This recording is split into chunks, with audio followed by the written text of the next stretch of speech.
السلام علیکم ورحمۃ اللہ وبرکاتہ۔ خوش آمدید ہماری نیو آڈیو بک سیریز میں کہ جس کا عنوان ہے شرح حدیث جنود عقل و جہل، امام خمینی کی گہرے معانیوں پر مبنی تشریحات کے ساتھ۔ بسم اللہ کرتے ہیں اس کتاب کا۔ آپ کو جتنی بھی اس کی پارٹس ہوں گے وہ پلے لسٹ بنا میں شرح حدیث جنود عقل و جہل میں انشاءاللہ کے مل جائے گی۔ آج انشاءاللہ کے اس کتاب کا حصہ نمبر 13 بیان کیا جائے گا کہ جس میں ہم تواضع کے بارے میں بعض احادیث کا ذکر کریں گے۔ کافی میں امام صادق علیہ السلام سے مروی ہے کہ اللہ نے جن باتوں کی حضرت داؤد علیہ السلام پر وحی کی ان میں سے ایک یہ تھی کہ اے داؤد، جس طرح اللہ کے نزدیک لوگ تواضع کرنے والے ہیں، اسی طرح اللہ سے سب سے زیادہ دور وہ لوگ ہیں کہ جو تکبر کرتے ہیں۔ بیدار لوگوں اور صاحبان معرفت کے لیے یہی حدیث کافی ہے۔ اللہ سے قربت تمام کامیابیوں کا سرچشمہ ہے، جس طرح اللہ سے دوری تمام ناکامیوں کی جڑ ہے۔ جو لوگ خدا پرست اور رضائے خداوندی کے طالب ہیں، اپنے آپ کو اللہ کے لشکروں سے مربوط اور عالم سمجھتے ہیں، نیز جو لوگ قرب خداوندی کے حصول کے لیے اعمال اور عبادات بجا لاتے ہیں، انہیں اپنے اوپر مکمل نظر رکھنی چاہیے، کیونکہ انسان منزل مقصود تک صرف اس صورت میں رسائی حاصل کر سکتا ہے کہ جب وہ تواضع سے آراستہ ہو اور تکبر سے اجتناب کرے۔ یہاں پر ہم ان لوگوں کا ذکر ہی نہیں کریں گے کہ جو حصول دنیا کے لیے علم حاصل کرتے ہیں اور عمل کرتے ہیں، ان کا احتساب خدا جبار خود کرے گا۔ یہاں پر ان لوگوں کی بات کریں گے کہ جو خدا جوئی کے مدعی ہیں، انہیں چاہیے کہ اس حدیث کی روشنی میں اپنا احتساب خود کریں۔ یہ حدیث ان لوگوں کے لیے کسوٹی کا کام دے گا کہ جو اس کی روشنی میں نفس امارہ کو پرکھیں۔ اگر پھر بھی ان کے دل میں تکبر ہو اور ان کے عمل سے بھی اظہار تکبر ہوتا ہو تو انہیں جاننا چاہیے کہ ان کے اعمال اور علوم بھی خدا کی خاطر نہیں بلکہ نفس امارہ کے لیے ہیں، کیونکہ اگر اللہ کی خاطر ہوتے تو انہیں تواضع اختیار کرنا چاہیے تھا کہ جو انسان کو ہر چیز سے زیادہ خدا کے نزدیک کرتی ہے۔ کافی شریف میں منقول ہے کہ حضرت عیسیٰ ابن مریم نے حواریوں سے کہا کہ تم لوگوں سے میری ایک خواہش ہے، اس خواہش کو پورا کرو۔ انہوں نے عرض کی اے روح اللہ، آپ کو حاجت پوری کی جائے گی۔ پس آپ اٹھے، آپ نے ان کے پاؤں دھوئے۔ انہوں نے عرض کی کہ آپ کی بنسبت ہم اس کام کے زیادہ سزاوار تھے۔ فرمایا خدمت خلق کا سب سے زیادہ سزاوار عالم ہے۔ میں نے اس قسم کی تواضع اس لیے کی ہے تاکہ تم میرے بعد لوگوں کے ساتھ اس طرح تواضع کرو جس طرح میں نے تمہارے ساتھ کی۔ اور اس کے بعد حضرت عیسیٰ علیہ السلام نے کہا کہ تواضع کے ذریعے حکمت آباد ہوتی ہے، نہ کہ تکبر کے ذریعے۔ اسی طرح ہموار زمین میں کھیتی اگتی ہے، نہ کہ پہاڑ میں۔ بڑے بڑے لوگ، اولیاء کرام، انبیاء کا قرآن میں جو تذکرہ ہوا ہے، اس کا مقصد تاریخ نویسی نہیں بلکہ اس کا مقصد انسانیت کی تکمیل ہے، نیز یہ کہ لوگ بزرگان عالم کی سرگزشت سے عبرت حاصل کریں، اپنے آپ کو ان کی نیک صفات اور اخلاق کے فاضلہ سے آراستہ کریں۔ خاص کر علماء اور بزرگان کو چاہیے کہ وہ اس حدیث پہ زیادہ توجہ دیں، نیز علماء ربانی اور بزرگان دین سے اخلاقی اور دینی تعلیمات حاصل کریں اور بزرگوں کی سیرت سے ماتحتوں اور طالب علموں کو آگاہ کریں، اپنے آپ کو اس عظیم خصلت سے مزین کریں اور اس بات پر غور کریں کہ حضرت عیسیٰ مسیح حواریوں کے پیر دھونے کو اپنی خواہش اور حاجت قرار دیتے اور اپنے آپ کو اس کا محتاج سمجھتے تھے۔ یہ تواضع اور انکساری کی انتہا ہے۔ آپ نے فرمایا کہ لوگوں کی خدمت کی سب سے زیادہ سزاوار علماء ہیں۔ یہ اس لیے کیونکہ تواضع معرفت خداوندی اور معرفت نفس کا نتیجہ ہے۔ پس یہ صفت علماء کے اندر پائی جانی چاہیے۔ وہ عالم کے جس میں تواضع کی صفت نہ ہو اور جو دوسروں سے اپنی اطاعت اور تعظیم کا خواہاں ہو، حقیقت میں وہ عالم نہیں بلکہ اس کی معلومات کا ذخیرہ شیطان کی گندگی ہے۔ اگر ان معلومات سے کامیابی اور فلاح حاصل ہوتی تو ابلیس کو بھی کامیاب ہونا چاہیے۔ وہ علم کے جو اپنی خاصیت کھو چکا ہو ایک دبیس پردہ ہے جس سے رہائی سب سے مشکل کام ہے۔ حضرت عیسیٰ علیہ السلام نے یہ بھی فرمایا کہ تواضع سے حکمت آباد ہو جاتی ہے۔ ممکن ہے اس سے مراد یہ ہو کہ جب تک دل میں تواضع نہ ہو، حکمت کا بیج اس میں نہیں اگ سکتا اور نہ ہی پروان چڑھ سکتا ہے۔ جس طرح اس زمین میں سبز باغ اور بڑھ نہیں سکتا کہ جو نرم اور ہموار نہ ہو، نیز ممکن ہے اس سے یہ مراد ہو کہ جب تک علماء کے اندر تواضع موجود نہ ہو، وہ لوگوں کے دلوں میں حکمت کے بیج نہیں بو سکتے اور نہ انہیں پروان چڑھا سکتا ہے۔ بس ضرورت اس بات کی ہے کہ تواضع کی مدد سے پہلے سخت دلوں کو نرم کیا جائے، پھر اس میں بیج بویا جائے اور فصل حاصل کی جائے۔ یہ دونوں احتمالات درست ہیں۔ یہ ایک طرف سے اپنی اصلاح کا حکم ہے اور دوسری طرف سے دوسروں کی اصلاح کا۔ بس جو لوگ واضح و ہدایت کی مسند پر بیٹھے ہیں اور اپنے آپ کو سہیل نجات کا رہنما قرار دیتے ہیں، انہیں چاہیے کہ تواضع کے ساتھ لوگوں کو نیکی کی دعوت دیں۔ انہیں چاہیے کہ انبیاء اولیاء علیہم السلام کی سیرت کو مد نظر رکھیں کہ وہ اپنے تمام تر عظمتوں کے باوجود خلق خدا کے ساتھ کس طرح کا برتاؤ کرتے تھے، لوگوں کے دلوں کو کس طرح کے اخلاق کریمہ سے نرم اور رام کرتے تھے۔ جب تک عالم اور مرشد و رہنما کے دل میں نورانیت، پاکیزگی، محبت اور تواضع کی صفات نہ ہو، وہ لوگوں کی ہدایت کرنے اور انہیں علم سکھانے کا مشن اپنے ذمے نہیں لے سکتا، نیز وہ لوگوں کے دلوں میں علم اور حکمت کے بیج نہیں بو سکتا۔ کافی میں امام صادق علیہ السلام کی حدیث ہے، علم طلب کرو، علم کے ساتھ ساتھ بردباری اور وقار کے ذریعے اپنے آپ کو زینت دو۔ جسے تم علم سکھاتے ہو اس کے ساتھ تواضع سے پیش آؤ، جسے تم علم حاصل کرتے ہو اس سے بھی تواضع کرو۔ تم لوگ متکبر علماء نہ بنو، وگرنہ تمہارا باطل عمل تمہارے برحق عمل کا خاتمہ کر دے گا۔ جی ہاں، اخلاق رذیلہ اور صفات قبیحہ کے باعث حق بھی برباد ہو جاتا ہے۔ اگر عالم متکبر اور خودبین ہو تو اس کا علم ضائع ہو جاتا ہے۔ یہ علم اور معرفت کے ساتھ ایک بڑی خیانت ہے جو لوگوں کو حق سے بیزار کر دیتی ہے۔ جب عالم اپنی علمی ذمہ داری یعنی کہ اخلاق حسنہ کے مطابق عمل نہ کرے، لوگوں کی نظروں میں دین اور علم کا وقار گر جاتا ہے۔ اس سے لوگوں کا عقیدہ بھی کمزور پڑ جاتا ہے، لوگوں کا اعتماد علماء حق سے بھی اٹھ جاتا ہے۔ یہ ایک عظیم ترین ضربت ہے کہ جو غیر ذمہ دار علماء کے ہاتھوں دین اور حقیقت کے بدن پر وارد ہوتی ہے۔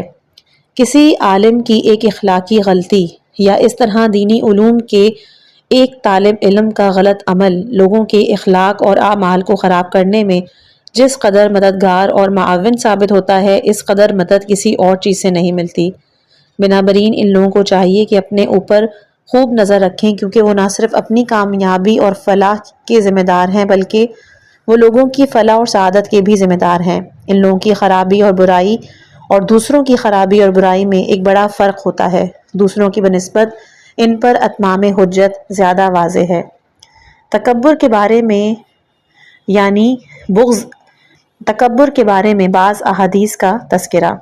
کافی میں حضرت امام صادق علیہ السلام سے منقول ہے کہ متکبر لوگ چیونٹی کی صورت میں تبدیل کیے جاتے ہیں، لوگ انہیں پامال کرتے ہیں یہاں تک کہ اللہ حساب سے فارغ ہو جائے۔ تکبر کی غیبی شکل کمزور چیونٹیوں والی ہے۔ اس کی یہ برزخی اور اخروی صورت شاید اس لیے ہو کیونکہ تکبر کا نفس حقیر اور چھوٹا ہوتا ہے۔ جیسا کہ قبلاً ذکر ہو چکا ہے کہ تکبر کا سبب کم ظرفی، نفسانی کمزوری اور تنگ نظری ہے۔ بس چونکہ متکبر کا باطن چھوٹا ہوتا ہے، غیبی اور ملکوتی شکلیں روحانی صفات اور خصائل کی تابع ہوتی ہیں۔ نیز چونکہ عالم ملکوت میں بدن روح کا پرتو ہے اور وہ اس کی مطابعت سے انکار نہیں کر سکتا، پس روح کا چھوٹا اور حقیر ہونا بدن میں سرایت کر جاتا ہے اور وہ اسے ایک حقیر اور چھوٹے جاندار کی شکل میں لاتا ہے کہ جو لوگوں کے پاؤں تلے کچلا جاتا رہتا ہے یہاں تک کہ لوگ حساب سے فارغ ہو جائیں۔ ممکن ہے کہ یہ غیبی، ملکوتی اور اخروی شکل دنیاوی اعمال اور کردار کا رد عمل ہو، جو کہ متکبر اس دنیا میں خود کو بڑا سمجھتا ہے، اس لیے اللہ تعالیٰ اسے دوسرے عالم میں حقیر اور چھوٹا بنا دیتا ہے۔ اے طالب علم، جیسا کرو گے ویسا ہی بھرو گے۔ کافی شریف میں حضرت امام صادق علیہ السلام سے مروی ہے کہ جہنم میں متکبروں کے واسطے ایک وادی ہے جسے سقر کہا جاتا ہے۔ اس نے اللہ سے اپنی گرمی کی شدت کی شکایت کی، اسے سانس لینے کی اجازت طلب کی، پس اس نے سانس لی اور جہنم کو جلا دیا۔ اے عزیز، اگر کوئی انسان اس قسم کی احادیث کی صداقت کا احتمال دے، اسے اصلاح نفس کی کوشش کرنی چاہیے۔ جب وہ سقر کی جو خود آگ ہے اور عذاب کی جگہ ہے، حرارت کی شدت سے فریاد کرے اور اس کی سانس سے جہنم بھی جل جائے تو اس آگ میں کیسے رہ سکتے ہیں؟ اس چند روزہ دنیاوی خود نمائی، بندگان خدا کے ساتھ تکبر، عبادت اور اطاعت پر غرور نخوت کی خاطر ہم اس عذاب کو کیسے برداشت کریں کہ جو جہنم کو بھی رلائے؟ وائے ہو ہماری غفلت اور مستی پر۔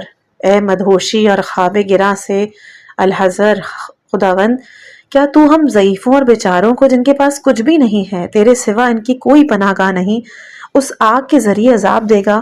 پروردگارہ، تو ہماری کمزوری اور بیچارگی کو خود ہی سمجھتا ہے، تو ہمارے جلد اور گوشت کی نرمی اور نازکی کو خوب جانتا ہے، ہم اس آگ کا کیا چارہ کرے؟ اے اللہ، تیرے بندے تیری مملکت ہیں، تجھ سے مربوط ہیں، ہم سب بندے ہیں اور تو ہمارا رب ہے۔ تو اپنی خدائی کے مطابق ان سے سلوک کر، ان کی برائی کے مطابق نہ۔ تو نے ہمیں خلق فرمایا، ہمیں لامتناہی نعمتوں سے نوازا ہے، ہماری کسی خدمت کے بغیر تیری تمام نعمتیں فضل و کرم ہیں، کسی خدمت کا صلہ نہیں کہ جو انسان کا حق ہو۔ پروردگارہ، تو نے ہم سے اپنا تعارف رحمان اور رحیم جیسی صفات سے کیا، ہمارے لیے تیری رحمت ہی تیری شناخت ہے۔ تو نے اپنی عظیم کتاب میں فرمایا ہے، سورہ زمر آیت نمبر 53 میں، کہ اللہ تمام گناہوں کو بخش دیتا ہے۔ ہماری امیدیں تیری رحمتوں سے وابستہ ہیں، ہم اپنے وجود اپنے اعمال سے مایوس ہیں۔ ہم کون ہوتے ہیں اپنے اعمال کے ساتھ تیری بارگاہ میں حاضر ہونے والے؟ ہمیں عذاب دینے سے تیری بزرگی اور عظمت میں کوئی اضافہ تو نہیں ہوگا؟ بندوں پر رحم اور شفقت کے باعث تیرے بے کراں دریائے رحمت میں کوئی کمی واقع نہیں ہوگی۔ نیکی کرنا تیرا شیوا ہے، کرم کرنا تیری عادت ہے۔ ہم جہالت اور بے حیائی کی انتہا کرتے ہوئے نافرمانی پر اتر آئے ہیں، اگرچہ کہ ہم نے اس قدر رؤوف خدا کی حکم عدولی کی، لیکن تیری رحمت مخلوق کی نافرمانی اور اطاعت پر موقوف نہیں۔ اے اللہ، ہمارے ساتھ فضل و کرم اور احسان کا سلوک کر، ہمارے برے اعمال اور اخلاقی پستیوں کے باعث ہمارا مواخذہ نہ فرما۔ کافی میں حضرت امام صادق علیہ السلام سے مروی ہے کہ امام باقر علیہ السلام نے فرمایا، عزت اللہ کی چادر ہے اور کبریائی اس کا تہمد ہے، پس جو کوئی ان میں سے کسی کی طرف دسترازی کرے، خدا اسے سر کے بل جہنم میں ڈال دیتا ہے۔ امام باقر علیہ السلام اور امام صادق علیہ السلام سے مروی ہے کہ جس کے دل میں ذرہ برابر تکبر ہو، وہ جنت میں داخل نہیں ہوگا۔ عقاب الاعمال میں امام باقر علیہ السلام سے روایت ہے کہ اپنے آپ کو بڑا سمجھنا جہنم کی سواری ہے۔ ایذن امام باقر علیہ السلام سے بھی مروی ہے کہ رسول اکرم صلی اللہ علیہ وآلہ وسلم نے فرمایا کہ جہنمیوں کی اکثریت تکبر کرنے والوں پر مشتمل ہے۔ تواضع عقل کا لشکر اور فطرت مخمورہ کا لازمہ ہے، جبکہ تکبر جہل کا لشکر اور فطرت محجوبہ کا لازمہ ہے۔ تمام انسانوں کی فطرت میں یہ بات شامل ہے کہ وہ اپنے سے بڑی اور عظیم تر ہستی کے سامنے تواضع، فروتنی اور تعظیم سے سر جھکاتے ہیں۔ یہ ایک عام فطری قانون ہے کہ جس سے کوئی بھی مستثنیٰ نہیں۔ اگر انسان کا دل کسی شخص کی عظمت اور بزرگی کا احساس کرے تو وہ اپنی فطرت اور جبلت سے مجبور ہو کر اس کی تعظیم کرے گا اور اس کے سامنے تواضع اور فروتنی کا مظاہرہ کرے گا۔ اس عظیم شخصیت کی تعظیم، اس کے سامنے فروتنی کے نتیجے میں وہ اس شخصیت کے اعضاء اور اقارب کے ساتھ بھی تواضع سے پیش آئے گا۔ اب چونکہ انسان کی فطرت عظیم مطلق کے جس کی عظمت اور بزرگی لامحدود ہے، اس کے سامنے متواضع ہوتی ہے، اس لیے اگر طبی اور مادی رکاوٹیں اور حجابات اس کی فطرت کو محجوب نہ کریں تو اس کی تعظیم اور اس کی فروتنی کا بنیادی اور اصلی محور اللہ کی ذات ہوگی، جس کی عظمت لامحدود ہے۔ باقی چیزوں کی بزرگی اور عظمت اور جلال و جمال اللہ کی عظمت اور جلال و جمال کا پرتو اور سایہ ہے۔ بس انسان اپنی اصل فطرت کی روح سے اللہ کے سامنے بالذات اور اس کے مظاہر و جمال و جلال کے سامنے بالعرض متواضع ہوگا۔ یوں بندوں کے آگے تواضع خدا کے سامنے تواضع سے عبارت ہوگا۔ فطرت سلیم کے تحت ظاہر ہونے والی یہ تواضع شیطان اور نفس امارہ کے تصرف سے محفوظ ہوگی۔ اس لیے یہ تواضع انسان کی اپنی ذات یا ذاتی خواہشات اور مفادات کی خاطر نہیں ہوگی۔ اس غیر محجوب فطرت کا حامل انسان اگرچہ کہ تمام مخلوقات کے سامنے تواضع سے پیش آتا ہے، لیکن در حقیقت وہ اللہ کے سوا کسی کے سامنے تواضع اور فروتنی کا مظاہرہ نہیں کرتا۔ اس کے دل کا چہرہ صرف اللہ کی طرف متوجہ ہوتا ہے۔ در حقیقت یہ کثرت میں وحدت کا مظاہرہ ہے۔ نیز بندوں کی طرف یہ توجہ در حقیقت اللہ کی طرف توجہ سے عبارت ہے، چونکہ بندوں کے آگے فروتنی اور تواضع نیز ان کی تعظیم کا سرچشمہ اللہ کی معرفت اور اس فطرت سلیم کا مالک انسان کسی مخلوق کی چاپلوسی نہیں کرے گا، کیونکہ چاپلوسی کا سبب خود پرستی اور حق سے دوری ہے۔ بس یہ بات واضح ہو گئی کہ اللہ اور بندوں کے سامنے تواضع فطرت سلیم یعنی مخمورہ کا لازمہ ہے۔ یہیں سے یہ بھی معلوم ہوا کہ تکبر اور چاپلوسی دونوں فطرت محجوبہ کی پیداوار ہیں، کیونکہ جب انسان نفس کے پردوں کے پیچھے محجوب ہوتا ہے، اس پر خود بینی اور خود پرستی کا غلبہ ہوتا ہے، تو اس خود بینی کے سبب وہ اپنے لیے بہت سی خوبیاں تراشتا ہے، جبکہ خوبیوں کے سرچشمے سے غافل ہوتا ہے۔ نیز جن لوگوں سے اس کی مادی مفادات وابستہ نہ ہوں انہیں وہ حقیر شمار کرتا ہے، اس کے برعکس جن سے اس کے مفادات وابستہ ہوں وہ ان کی تعظیم کرتا ہے۔ بنابراین وہ اپنے ماتحتوں سے تکبر کرتا ہے، جبکہ دنیا والوں کی تعریف اور تمجید اور چاپلوسی کرتا ہے۔ نیز ان لوگوں کی بھی جن سے ان کا مفاد وابستہ ہے۔ پس وہی فطرت کہ جو اللہ کی طرف اس کے سفر کے لیے وسیلہ اور سواری کی حیثیت رکھتی ہے، اس کے ذریعے وہ اللہ اور بندوں کے آگے تواضع سے پیش آتا ہے۔ جب محجوب ہو جاتی ہے تو شیطان اور مادیت کی طرف سفر کی سواری بن جاتی ہے، پھر وہ اس کے باعث بعض لوگوں سے تکبر کرتا ہے اور بعض لوگوں کی چاپلوسی کرتا ہے۔ سودا اور اس کی ضد تسرع، معذرت یہ تودا ہے۔ تودا محمزہ کا ہم وزن ہے۔ اس سے مراد ہے کسی کام میں سنجیدگی، متانت اور بردباری کا ثبوت دینا۔ نیز یہ اطمینان سے حرکت کرنے کے معنوں میں بھی استعمال ہوتا ہے، اور اس کی ضد تسرع یعنی کہ جلد بازی ہے۔ متانت اور سنجیدگی کا تعلق باطنی اور نفسانی صفات سے ہے۔ اطمینان اور سنجیدہ حرکت اس کے ظاہری آثار ہیں۔ اگر دل کے اندر سنجیدگی اور وقار کی صفت آ جائے تو عقائد اور نظریات میں سنجیدگی آئے گی۔ اس کے نتیجے میں کردار اور گفتار میں بھی سنجیدگی پیدا ہوگی۔ جس طرح جلد بازی اور عجلت بھی باطن سے ظاہر کی طرف سرایت کرتی ہے۔ ایسا نہیں کہ عقل اور جہل کے لشکروں کا تعلق صرف باطنی صفات سے ہو، جیسا کہ حدیث شریف میں غور و فکر سے معلوم ہوگا، بلکہ ظاہر اور باطن اور اول و آخر ہر جگہ جملہ اچھائیاں عقل کے لشکروں سے مربوط ہیں۔ اسی طرح تمام برائیاں جہل کے لشکروں سے مربوط ہیں، خواہ وہ برائیاں ظاہری ہوں یا باطنی۔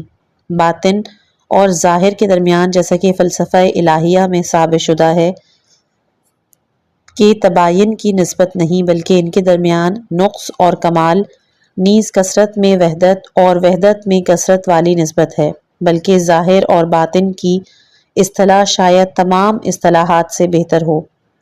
روحانی اور باطنی کیفیات اور حقائق نفسانی اخلاق اور صفات کی صورت میں ظاہر ہوتی ہے۔ اسی طرح ظاہری اعمال نفسانی صفات اور خصائل کی ظاہری شکل ہیں۔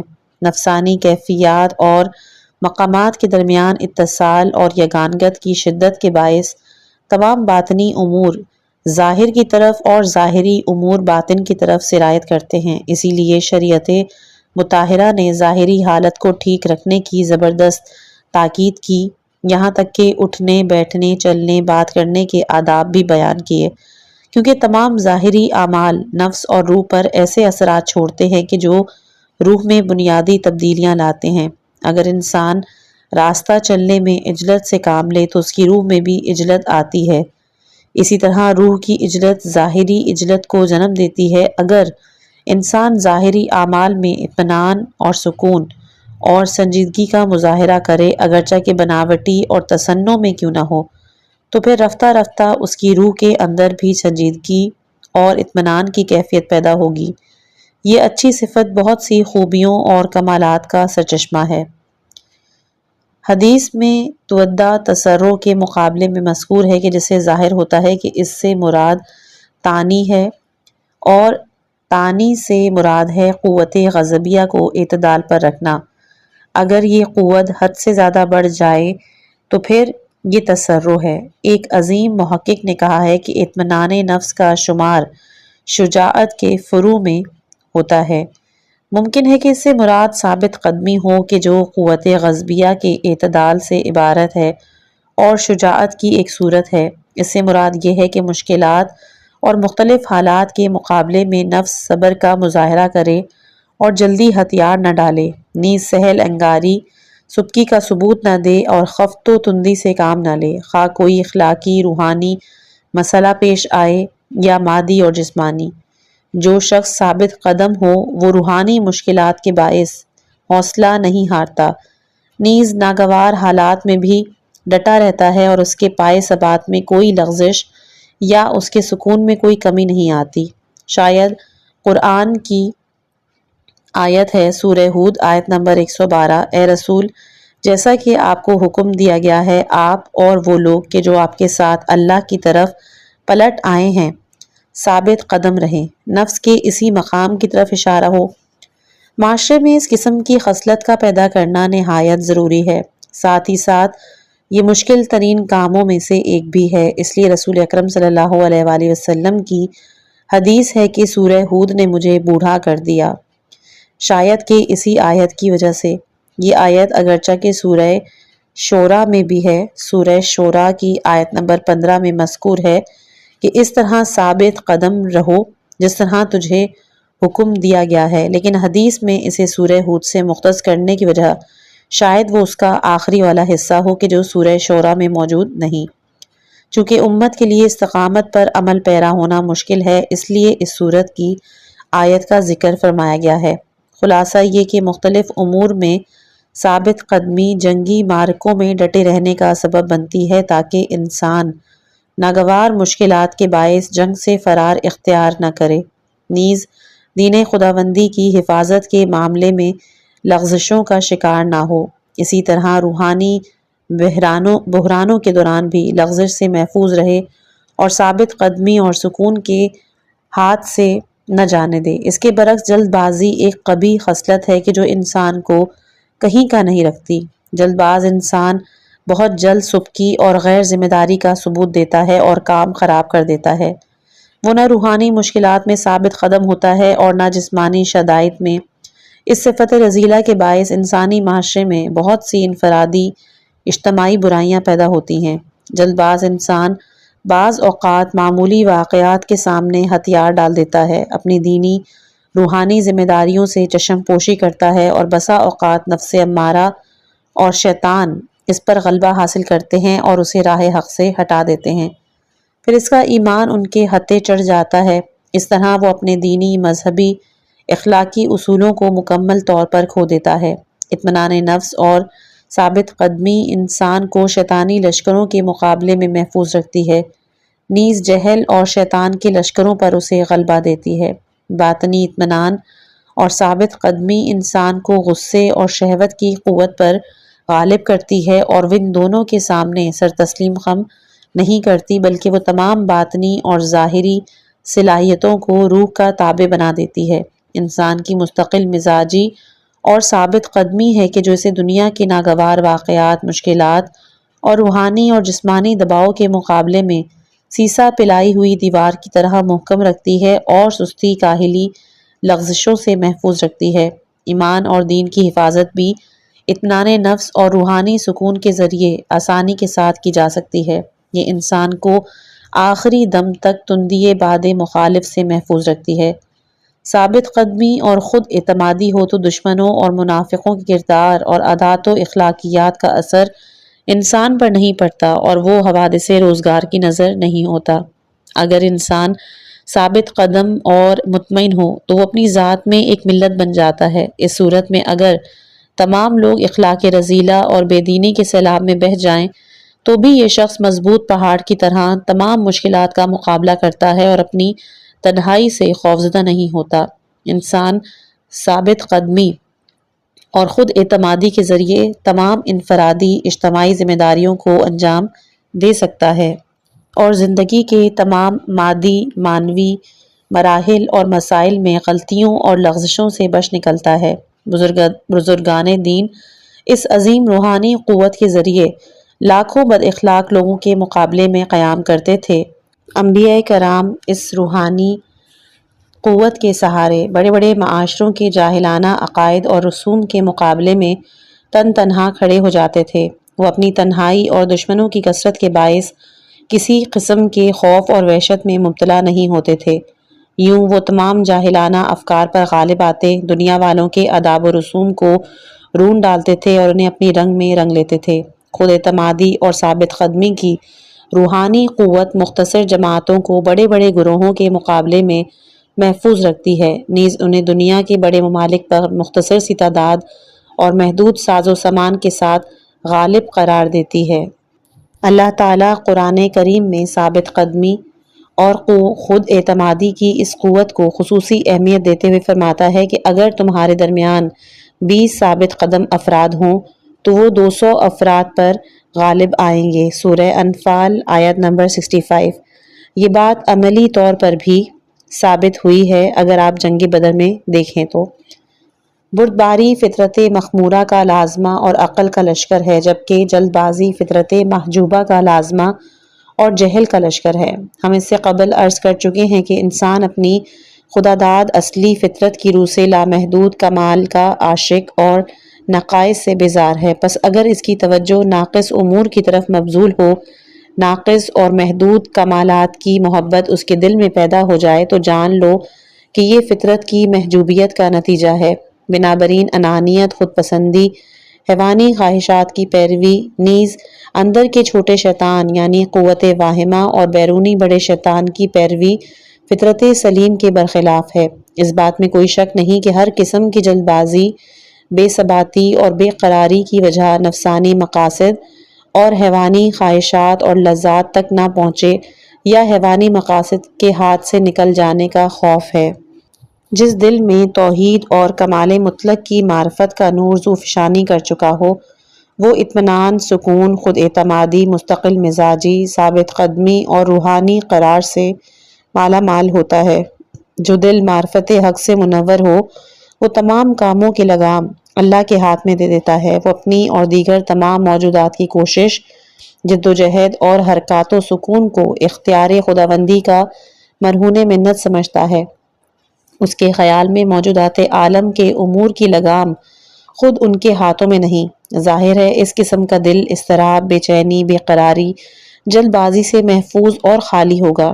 اس کے برعکس جو دل معرفت سے خالی ہو، خود بینی، خواہشات اور حیوانی لذتوں کے حجاب میں لپٹا ہو، وہ حیوانی خواہشات اور لذات کے چھٹ جانے کے تصور سے ہی غمگین ہوگا۔ ایسا شخص اطمینان قلب سے عاری ہوگا اور وہ ہر کام میں جلد بازی اور بے چینی کا اظہار کرے گا۔ اہل عرفان کہتے ہیں کہ دعا کی 3 قسمیں ہیں۔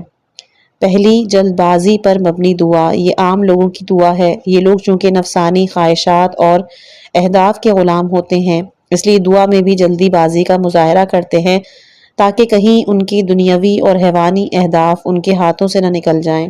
دوسرا ہے احتمال پر مبنی دعا، یہ صاحبان فلسفہ اور حکمت کی دعا ہے۔ یہ لوگ بھی اپنے مقاصد کے تابع ہیں۔ وہ یہ احتمال دیتے ہیں کہ شاید دعا اللہ کے فیصلوں کے نفاذ میں مؤثر ثابت ہو، اللہ کے فیصلوں پر عمل درآمد ہماری دعاؤں سے مربوط ہو، اس لیے وہ دعا کرتے ہیں۔ تیسرا ہے اطاعت پر مبنی دعا، یہ ارباب معرفت کی دعا ہے۔ یہ لوگ نفس کی غلامی سے آزاد ہوتے ہیں اور نفسانی خواہشات اور ذاتی لذتوں کے لیے دعا نہیں کرتے۔ یہ لوگ امر خداوندی کی تعمیل میں دعا کرتے ہیں اور اس لیے کرتے ہیں کیونکہ دعا اللہ کے ساتھ راز و نیاز اور محبوب مطلق کے ساتھ گفتگو سے عبارت ہے۔ اگر انسان کا دل نور معرفت سے منور ہو، نیز ہماری طرح خواہشات نفس کی زنجیروں میں جکڑا ہوا اور مادیت کا اسیر نہ ہو، تو وہ اللہ سے گفتگو، اس کی توجہ اور اس کی یاد کو کسی اور چیز کا وسیلہ قرار نہیں دے گا۔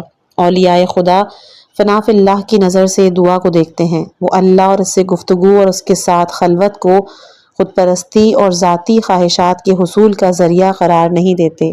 ان کی ہر خواہش کا محور یہ ہوتا ہے کہ اپنے محبوب حقیقی سے دوستانہ روابط کے دروازے کھول دیں۔ ہم لوگ خواہشات اور نفس کے غلام ہیں، اللہ کو لذات کی خاطر چاہتے ہیں۔ ہم اس لامحدود دوست کی دوستی کو نفسانی لذتوں پہ قربان کر دیتے ہیں۔ یہ ایک عظیم ترین غلطی ہے۔ اگر ہمارے دلوں میں معرفت اور محبت کا کوئی شائبہ ہوتا تو ہم شرم سے مر جاتے یا قیامت تک شرم کے باعث اپنا سر نہ اٹھاتے، جبکہ اللہ کے چاہنے والے جو کچھ چاہتے ہیں محبوب کے کرم کا مظہر ہونے کی وجہ سے چاہتے ہیں۔ ذرا دیکھیے کہ حقیقی عاشق اور مجذوب مطلق علی ابن ابی طالب علیہ السلام دعائے کمیل میں کیا فرماتے ہیں؟ اے میرے خدا، میرے مولا، میرے پروردگار، اگر میں تیرے عذاب پہ صبر کر بھی لوں تو تیرے فراق پر کیسے صبر کروں؟ اے میرے اللہ، میں تیری آگ کی سختی جھیل بھی لوں لیکن تیرے کرم کی طرف نظر پر کیسے صبر کروں؟ حقیقی عاشق کو اگر خوف ہوتا ہے تو صرف فراق کا، اور اگر اسے کسی چیز کی طلب ہوتی ہے تو صرف وصال کی۔ اس عظیم کتاب کی ابتدا لسان فطرت سے ہوتی ہے۔ اللہ کی نعمتوں پر اس کی نظر اس لحاظ سے ہے کہ وہ اس کے لطف و کرم کی نشانی ہیں۔ علی ابن ابی طالب علیہ السلام بہشت برائے بہشت کی تمنا نہیں کرتے، بلکہ بہشت کی تمنا اسی لیے کرتے ہیں کیونکہ بہشت لطف خداوندی کا مظہر ہے۔ ہم بیچاروں کی تو تمام خواہشات، تمناؤں کا محور ہماری ذات ہے۔ ہم اللہ کو بھی چاہتے ہیں تو اپنے لیے۔ حسن ازلی کے عشاق جو کچھ چاہتے ہیں اپنے محبوب کی خاطر چاہتے ہیں۔ وہ بہشت کو بھی اس لیے چاہتے ہیں کیونکہ وہ اللہ کی لطف و کرم کا مظہر ہے۔ وہ بہشت کو وہاں کی اشیاء خورد و نوش کی وجہ سے نہیں چاہتے۔ ہم لوگ حیوانوں کی طرح بہشت کی چراگاہ اور سبزہ زاروں کے طالب ہیں۔ بہشت میں ہمارا مقام اس سے زیادہ نہیں، جبکہ وہ لوگ بہشت اور بہشتی نعمتوں کو محبوب کی خاطر چاہتے ہیں۔ وہ ہر چیز کو محبوب تک رسائی کا وسیلہ نیز اس کی معرفت اور اس کے کوچے میں فنا ہونے کا ذریعہ سمجھتے ہیں۔ خداوندہ ہمیں اس غفلت اور خود پرستی سے نجات عطا کر اور ہمارے دلوں کو خواہشات کی غلامی اور لذتوں کے دلدل سے نجات عطا فرما۔ پروردگارہ، خود پسندی، خود بینی کے حجاب نے ہمیں تیری بارگاہ میں رسائی سے روک رکھا ہے، ہمارے دلوں کو محبوب مطلق سے غافل کیا ہے۔ اب تو خود اپنے دست قدرت سے اس حجاب کو دور کر دے۔ حلم اور اس کی ضد صفاحت کا بیان۔ حلم قوت غضبیہ کے اعتدال کی ایک صورت ہے۔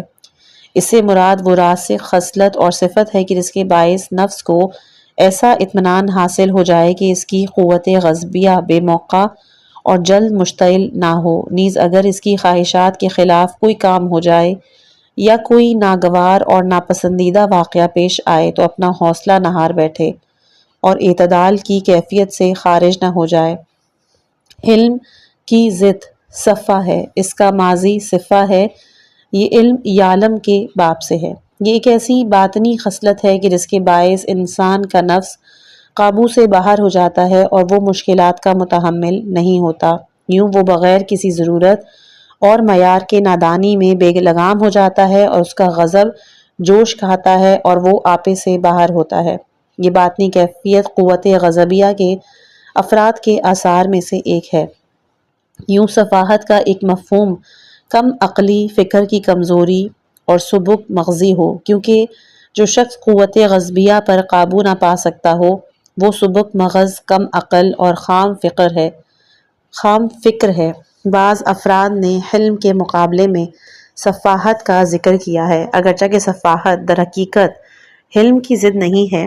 یہ قول لغویوں کے قول کے خلاف ہے، لیکن اصل لغوی ریشہ اور سب وضع سے مناسبت رکھتا ہے۔ بہرحال ہمارے موضوع بحث سے اس کا کوئی تعلق نہیں اور تحقیق ہمارے موضوع سے خارج ہے، نیز اس کی چندہ اہمیت بھی نہیں۔ قوت غضبیہ کے ثمرات۔ جان لو کہ اگر قوت غضبیہ کی تربیت عقل اور شرع کی روشنی میں کی جائے تو یہ اللہ کے عظیم ترین نعمتوں میں سے ایک ہے، نیز راہ نجات اور فلاح میں مددگار اور معاون ثابت ہونے والے سب سے بڑے عوامل میں سے ایک عامل ہے۔ قوت غضبیہ کے ذریعے نظام عالم، انفرادی بقا اور اجتماعی زندگی کی حفاظت ہوتی ہے۔ یہ قوت ایک فلاحی معاشرے کی تشکیل میں بھی بڑی حد تک شریک ہے۔ اس قوت کے ذریعے انسان اور حیوان اپنی انفرادی اور اجتماعی زندگی کی حفاظت کرتے ہیں، نیز ناخوشگوار حالات کے مقابلے میں اپنا دفاع کرتے ہیں اور اپنے آپ کو زوال اور فنا سے محفوظ رکھتے ہیں۔ اگر انسان میں یہ قوت نہ ہوتی تو وہ بہت سے کمالات اور فوائد سے محروم رہتا اور وہ اپنے خاندانی نظام کی حفاظت نہ کرتا، نیز وہ فلاحی معاشرے کی حفاظت اور دفاع کے لیے جد و جہد نہ کرتا۔ قوت غضبیہ کو اعتدال پر رکھنے اور اسے افراط و تفریط سے بچانے کے لیے علم اخلاق کے ماہرین اور علماء نے بعض اصول بیان کیے۔ وہ خود قوت غضبیہ کو تفریط سے بچانے کے لیے غیر معمولی اقدامات کرتے تھے۔ چنانچہ ایک عالم کے بارے میں منقول ہے کہ وہ قوت غضبیہ کے علاج کے لیے خوفناک جگہوں میں جاتے اور نفس کو خطرات میں ڈالتے تھے، نیز سمندری طوفان کے وقت کشتی میں سوار ہوتے تھے یہاں تک کہ خوف اور سستی سے نجات حاصل ہو۔ اگرچہ کہ اس قسم کا علاج خود افراط اور تندروی ہے، لیکن قوت غضبیہ کو سستی اور تفریط سے نکالنے کے لیے کوئی نہ کوئی علاج ضروری ہے، کیونکہ اس قوت کی کمزوری اور سستی سے معاشرتی ملکی نظام میں عظیم خلل پیدا ہوتا ہے، نیز انفرادی اجتماعی زندگی عظیم خطرات سے دوچار ہوتی ہے۔ اگر یہ قوت ماند پڑ جائے بڑے بڑے عیوب اور نقائص پیدا ہوتے ہیں، مثال کے طور پر کمزوری، سستی، کم ہمتی، لالچ، بے خبری، بے ثباتی، جنگ سے فرار، ضرورت کے وقت عمل سے اجتناب، امر بالمعروف نہی از منکر سے احتراز، اور ان کاموں پر راضی ہونا کہ جو باعث ننگ و عار اور موجب ذلت و خواری ہیں۔ اللہ نے انسان کے اندر اس قوت کو بھیجا اور عبث خلق نہیں کیا، بلکہ اسے دنیا میں کامیابی، سرافرازی، بزرگی اور خوشبختی کا موجب، نیز اخروی کامیابی کا ذریعہ قرار دیا۔ کام اور جد و جہد کے مواقع پر ہاتھ پہ ہاتھ دھرے بیٹھے رہنا، امر بالمعروف نہی از منکر سے اجتناب کرنا، ظالموں کے ظلم کا راستہ نہ روکنا، حلم اور صبر نہیں بلکہ سستی اور جمود ہے، جو کہ ایک قبیح صفت اور بری خصلت ہے۔ اللہ نے قرآن میں مومنین کے بارے میں فرمایا ہے، سورہ فتح آیت نمبر 29، کہ مومنین کافروں پر سخت گیر اور آپس میں مہربان ہیں۔ نیز قرآن نے مجاہدین اور میدان کارزار میں داد شجاعت دینے والوں کو بیٹھے رہنے والوں پر برتری اور فضیلت دی ہے، نیز اپنے ہاں ان کے مقام اور مرتبے کو عظیم قرار دیا ہے، جس کے لیے آپ سورہ نساء کی آیت نمبر 95 کو ملاحظہ کر سکتے ہیں۔ قرآن نے میدان جنگ میں ڈٹے رہنے والوں کی تعریف کی، نیز انہیں جنگ کرنے اور جنگ میں آگے بڑھنے کی ترغیب دی ہے۔ یہ ساری باتیں قوت غضبیہ کے سائے میں ہی ممکن ہیں۔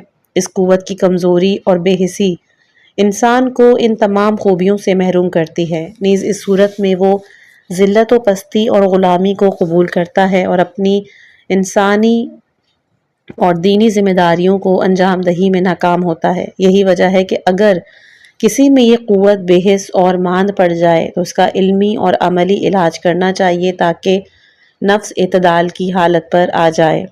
قوت غضبیہ کے انحراف کے خطرات۔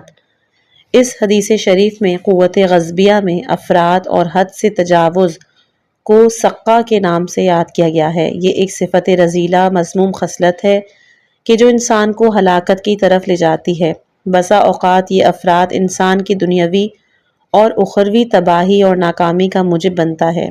وہ انسان کہ جس کے اندر یہ قوت حد اعتدال سے خارج ہو اور افراط اور غلبے کی طرف مائل ہو، بسا اوقات یہ اس کی ہلاکت کا موجب بنتی ہے۔ ممکن ہے کہ ایسا انسان اپنے دین اور دنیا کو تباہ اور برباد کر ڈالے۔